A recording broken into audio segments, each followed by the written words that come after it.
Hey guys, we're doing a audio review for Tucker and Dale versus Evil, and this was my 31 Days of Horror Day 16 film as I had to replace Santa Sangra because basically Sunday didn't turn out very well and I had a migraine and I needed a movie that I could actually understand and not be 2 hours long, so I figured Tucker and Dale was about 80 minutes and it was a comedy, horror comedy. So I thought that would be the way to go.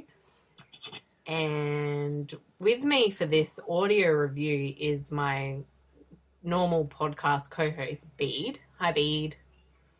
Hi, Marcey. How are you? But a little bit better today. How are you? Oh, not too bad, thanks. I'm just struggling with my mega epic Halloween viewing list at the moment. Not that I'm running out of movies. It's just so You have too many. many. Yes. I think I'm almost on horror fatigue at the moment. Yeah. Well, my marathon was 31 days, so one for every day that I haven't seen. And yours is like 100 movies. I know, that's, yeah. Yeah, although... Yeah, well, I mean, I'm trying to, squeeze in, maybe 4 to 5 films a day, so that's why I'm trying to keep up with it. Yeah, see, you're not writing full reviews for each movie that you're watching, and I'm doing that, except for this one, because we thought we'd do it in the audio form for today, because we both watched it on the same day. So, yeah, Tucker and Dale versus Evil. Let me just say this, I think this is one of the best horror comedies that we've seen, maybe from the last, good 5 years, I'd say. I can agree with that. Easily. You have things like Shaun of the Dead, and they're definitely, right up there in something like, say, Zombieland, but I think this was just something a lot different, and it definitely just raises the bar. This is more of, a spoof, tongue-in-cheek type of movie towards slasher films. That makes sense. It kind of makes more fun of films like the Texas Chainsaw Massacre, Wrong Turn, more of those sort of backwards hillbilly kind of horror movies where a bunch of characters go off to the woods and then they just get attacked and killed by a bunch of evil mutant hillbillies or whatever. So things like that, what other ones you have, Hills Have Eyes, or a Friday the 13th, something like that, when they're in the wilderness. Tucker and Dale basically focuses on Tucker and Dale. They're just two guys. They're going to go chill out for the weekend at this new property that they've purchased. And their summer home, as they like to call it in the movie. Yeah, it's their summer vacation home, that's right. And also on the way there are these bunch of college teenagers. And I want to know, how are these kids in college? I don't think they would have got past the 3rd grade. While watching the movie, you can definitely see that. They probably meant college as in kindergarten college. Kindergarten college. I like that. Yeah. So basically, I think they meet in a store and they treat Tucker and Dale like they're weirdos and killers and whatever, when they're clearly not, because they're way cool people. And then I think once they arrive, the kids go swimming and Tucker and Dale are out in a boat fishing. And they think that they followed them there or something. And one of the girls accidentally hits her head and is knocked out and they rescue her. But for some reason, the idiot teenagers think they're eating her. And they take her back and Dale quickly explains that they saved her and blah, blah, blah. Because Dale's the kind of guy who can't talk to pretty girls and the girl's really pretty. I'm doing the worst, the worst explanation of this movie, but I'll try and get there. So, as that progresses, they've got the girl. The other guys think that she's been kidnapped.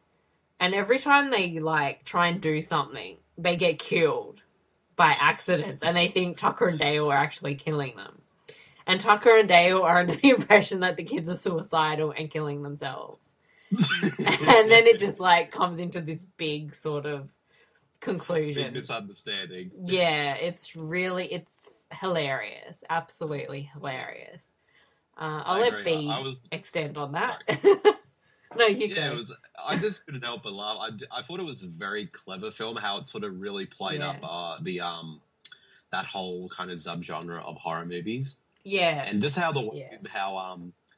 Tucker and Dale, when they're doing something just, quite innocent and not doing anything that's, evil when you actually see it up close. But when you sort of see the college kids and them from far back seeing what they're doing and thinking, oh, what they're doing is absolutely evil and horrifying and all that, it's hilarious. Yeah. And, I think what they hit the nail on the head with, if that's the right term, is, what do you call it? Like when you stereotype someone or you're, I can't think of the word. I'm having the worst time trying to think of the words I want to say.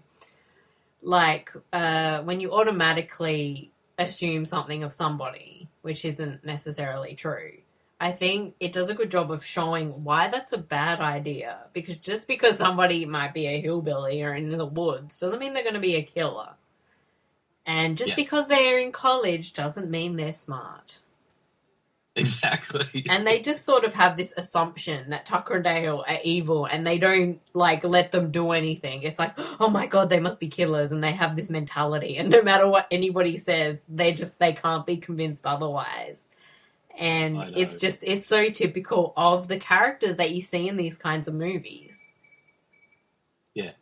I especially love just the little things like from the college kids' point of view. Like one of my favorite ones is when at the service station, Tucker is basically trying to cohort Dale into going to talking to one of the girls. And so after psyching himself up, he goes over and he's so nervous that he just comes off to the college kids creepy, and it doesn't help that he's holding the biggest fucking scythe in the history of mankind. Yeah, it's just done so well. Especially so I apologize for the ums here. I have to pull up IMDb to pronounce people's names. Tyler Labine as Dale and Alan how do you say his name? Tudyk. Tudyk? There you go. Tudyk as Tucker. Those two guys are phenomenal. Their comedic timing is awesome. Just their natural, acting abilities and their chemistry together. I mean, they're perfect. It was really meant to be those guys in this movie. Yeah. Easy. And, they're... Yeah. And they have very believable, they have really good chemistry with each other, and you actually do believe their friendship and all that in the movie. Yeah, exactly. It's really well done. And the teenagers, I thought, would the actors that played them did a really great job of just being dumbass. Exactly. And and Katrina Bowden as Allison, the girl who they save and in turn, she becomes friends with them. I mean, I thought she did a really great job. She was really likable, and her chemistry with Dale was pretty spot on as well. They really got that right as far as that goes. I agree. I agree. Well, I know Katrina Bowden from on the TV show 30 Rock, and she kind of plays a bit of an airhead in that film. I mean, in that series. Yeah. But in the show, in this movie, she's very likable, and she's quite charming, and she definitely is probably of those college kids the only smart one of the group. Yeah, she really is the only smart one. Everybody else is so stupid. As a spoof, tongue-in-cheek type of movie, tongue-in-cheek, I think this works really well. And, if you like your gore and you like, practical effects, this has that in spades. There's very little, I think, CGI, or at least noticeable CGI in the film. And it is bloody. It is hilarious. If you want a good laugh, this is it. For me, this is 4.5 out of 5 easily. It's that good. I give it about a 4, but I could see it actually going up on more repeat viewings. This is one that I could rewatch every day for a week and not be sick of it. Oh yeah, but I do have to say, not to spoil the movie, but some of the deaths that some of the college kids happen to get into, the accidents are actually pretty hilarious. So there's one in particular that involves a wood chipper, which I won't say anymore, but that one was laughing my ass off. And your ass actually fell off. It did. But also I have to give a shout out to Jesse Moss, who played Chad, who was the who's the guy who's kind of obsessed with Katrina Bowden's character. Yeah, And he pretty much was he was good. He was really good. And, he did a great job. And he did a really good job. But everybody was great, though. But but the film definitely belonged to Alan Tudyk and Tyler Bean as Tucker and Dale. They were just fantastic. Yeah, they were so good. I mean, you can't go wrong with this movie, and I'm really glad that I, had this film to be the replacement for, Santa Sombra, because I needed something that was just light and easy to watch, and, when you have a migraine and you can enjoy and laugh with this movie, it's a winner. So, yeah. So, nice work, writer-director Eli Craig, and everybody involved. And I agree. That's our audio review. So thanks for tuning in, everybody. See you, everybody.